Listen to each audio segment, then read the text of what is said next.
Para redondear el tema de la floración, voy a hacer una recapitulación acá y añadir un par de elementos que son claves. Lo primero, que son procesos que tienen una secuencia en el tiempo. Sin floración, primero, no se puede dar fructificación después. Entonces, el primer elemento que tenemos que tener en cuenta. Y en ese sentido, los patrones en la manera idealizada deberían ser contrastados.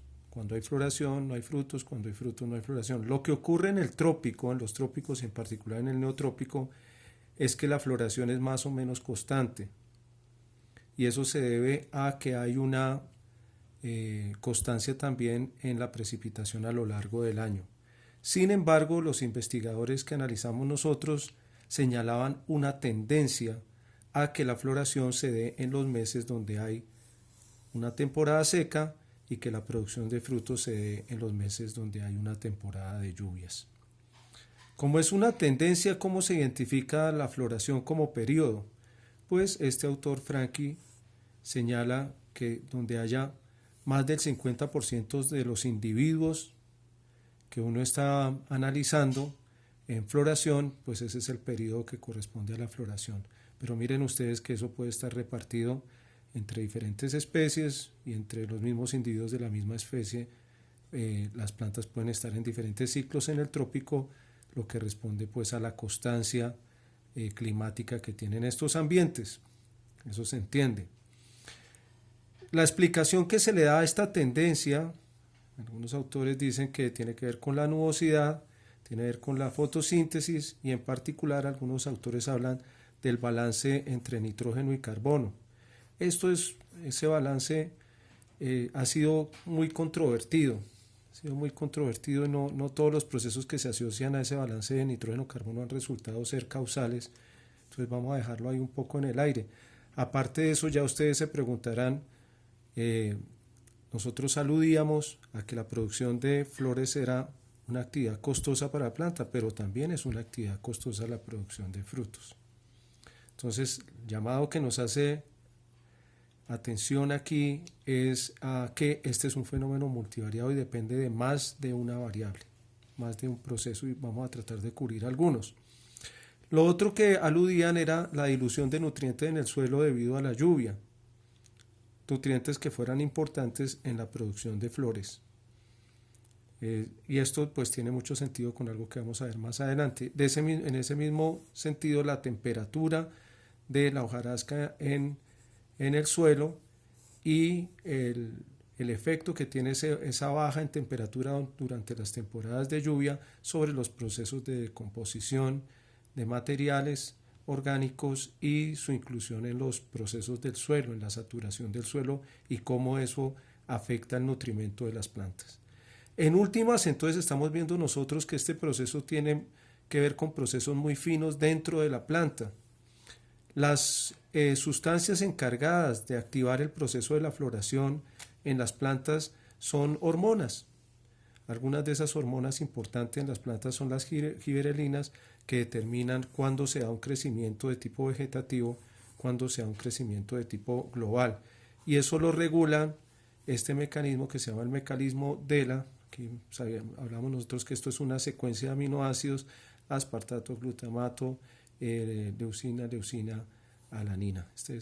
¿Y es de qué hace ese mecanismo? Ese mecanismo activa o inactiva sustancias que son importantes, que son gatillos que disparan la acción de esas hormonas. Varios tipos de ácidos: el ácido giberélico, los ácidos abscísico, poliaminas, azúcares, cianidas hidrogenadas, etilenos. Hay un montón de sustancias que están que funcionan activando los brotes y sacándolos de la dormancia, o sea, los sacan del estado de dormancia y disparan la floración. Pero en últimas, miren ustedes que hay como unos sensores que están conectando a las plantas con el medio externo, y variaciones en la luminosidad, variaciones en la temperatura y variaciones en la captura de nutrientes van a determinar en últimas cómo es que se da el proceso de floración. Hasta ahí lo que tiene que ver con la planta, pero recordemos que cuando hablamos de plantas y frutos, estamos hablando de estrategias de relacionamiento de las plantas con los animales. Y aquí viene mi explicación de por qué nosotros tenemos tal vez una tendencia a que la floración se dé en periodos secos y no en periodos de lluvia, y a que la dispersión de los frutos y a la producción de frutos y su dispersión se dé más en un periodo de lluvias. Yo aludiría aquí a los polinizadores. La actividad de los polinizadores es climato dependiente.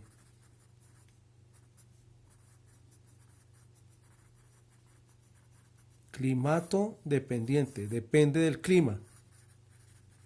Depende del clima. ¿Por qué? Porque cuando hay una mayor lluviosidad, hay un bajón en temperatura, hay nubosidad, no hay incidencia del sol, y eso afecta, por ejemplo, polinizadores importantes como las abejas, que necesitan esa energía para activarse. Eso es importante.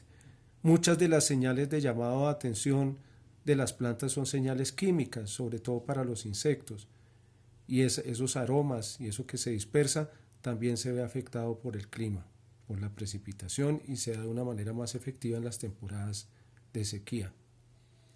Esto lo hemos estudiado nosotros en el hoy, y parece que hay una relación directa entre la actividad de diferentes polinizadores y la precipitación, una relación inversa.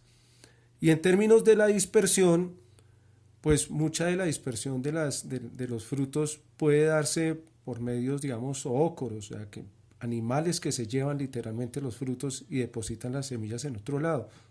Pero un mecanismo que siempre será importante y en un sistema de precipitación constante es la dispersión vía medio acuático. Entonces, cualquiera de esas semillitas que llegue y sea arrastrada por la lluvia puede llegar a un lugar distante donde están sus plantas parentales, y en ese sentido tener más importante, un porcentaje de sobrevivencia más importante, mayor. Entonces yo diría que el efecto del clima sobre los polinizadores y los dispersores de semillas en la temporada de lluvias y aquí en la temporada seca son elementos que por lo menos son interesantes a ser considerados en este análisis. Con este tema yo creo que cerramos un poco el tema de la floración. Vamos a hacer un cambio de marchas y en el próximo video vamos a hablar de los frutos, qué significa la estrategia de la fructificación.